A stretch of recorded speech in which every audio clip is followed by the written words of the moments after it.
দেখাশোনা এই তো আর মাত্র কিছুদিন, এরপরে তো আমি একজন বিরাট পাইলট হয়ে যাচ্ছে এবং আমরা ঘুরতে যাব, আমরা এখানে যাব, আমরা ওখানে যাব, আমাদের ফিউচার বেবি প্ল্যানিং চলছিল এবং অনেক রকমের কথা তার স্ত্রীকে প্রয়াতের আগে কিন্তু শেষবার কিন্তু বলে গিয়েছিল পাইলট। তো আজকে আমরা এই টপিক্সের উপর বেস করেই কথা বলবো যে আসলে পাইলট তৌকিরের শেষ কথা কী ছিল, তার ওয়াইফকে এটা নিয়ে আমরা কথা বলবো, এটা নিয়ে আমরা জানবো, এটা নিয়ে যে আসলে তার ওয়াইফকে বলা তার শেষ কথা কী ছিল, এটা নিয়ে আমরা পুরো ভিডিওটি সে সাজিয়েছি। তো এবং পুরো ভিডিওটি জুড়ে আমাদের এই বিষয়ের উপর কথা থাকবে যে তৌকির তার ওয়াইফকে শেষ কথা কী বলেছিল, এবং এটা নিয়ে সোশ্যাল মিডিয়ায় রীতিমতো ভাইরাল। তো আপনারা হয়তো জানেন যে তৌকির কীভাবে সে প্রাণটা গেল, এবং এটা নিয়ে মত বিমত রয়েছে। কেউ তার পক্ষে কথা বলছে, কেউ তার বিপক্ষে কথা বলছে। অনেকে বলছে যে এটার ক্র্যাশিংয়ের জন্য সে দায়ী, এবং অনেকে বলছে যে সে দায়ী না, সে নিজের জীবনকে সে এমনি সেভ করতে পারতো, কিন্তু যাতে সবার ভালো হয় এবং বিমানটাকে সেভ করার জন্য সে। তো এখন এটা নিয়ে কিন্তু বিভিন্ন রকম মতাদর্শ, বিভিন্ন রকম মত। তো ওদিকে আমরা যাবো না, আমরা এখন যাবো যে ডাইরেক্ট সে তার ওয়াইফকে বলা তার শেষ কথা কী ছিল। তো তার ওয়াইফকে বলা তার শেষ কথা এরকম ছিল যে আমি যখন ফিরবো তখন আমরা ঘুরতে যাব।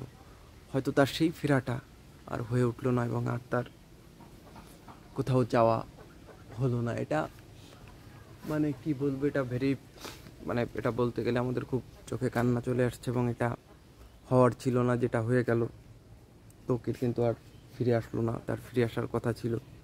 ওয়াইফকে আরও আবেগঘন অনেক রকমের কথা সে বলেছিল, আমাদের এটা হবে সেটা হবে, আমরা এটা করব সেটা করব। তার ওয়াইফ, হয়তো আপনারা জানেন যে তার ওয়াইফ কিন্তু একটা প্রাইভেট ইউনিভার্সিটির লেকচারার। তো সেখানে তাদের একটা ভালো বন্ডিং ছিল, তারা ফিউচার গোছাচ্ছিল, তারা অনেক প্ল্যানিং করেছিল, অনেক রকমের ব্যাপার তাদের হচ্ছিল। এবং হঠাৎ করে মাঝপথ দিয়ে যে ঝড়ে জীবন, দেখেন জীবন অনিশ্চিত, লাইফ ইজ ভেরি আনপ্রেডিক্টেবল, এবং লাইফ কোথায় কাকে কীভাবে দাঁড় করাবে এটা আমরা কেউ জানি না। হয়তো তাদের ভাগ্যে এরকম ছিল, আল্লাহ হয়তো তাদের ওই অবধি হায়াত রেখেছে, যার কারণে কিন্তু আমরা দেখলাম যে আসলে কি বলবো, আমাদের আসলে এখানে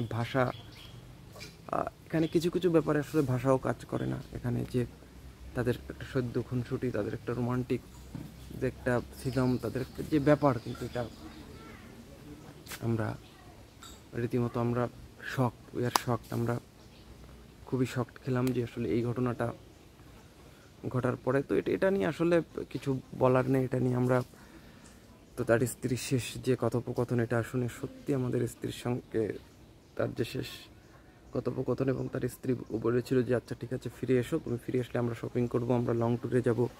তো বিশেষ করে তারা ঘুরতে যাবে, এটা তারা বেশ কিছু জায়গাও তারা ফিক্সড করেছিল, এবং অনেক জায়গায় আমরা দেখলাম যে তারা নাকি বলেছিল তারা বাইরের দেশে ঘুরতে যাবে, এটাও নাকি তারা ফিক্সড করেছিল। বাট একটি ঝড়ে সব কিছু এলোমেলো হয়ে গেল। অনেক প্ল্যান ছিল, অনেক পরিকল্পনা ছিল, এবং কোনো প্ল্যান পরিকল্পনা কিন্তু ফাইনালি কিন্তু সফল হলো না। তো কি বলবো, এটা নিয়ে কিছু বলার নেই এটা নিয়ে।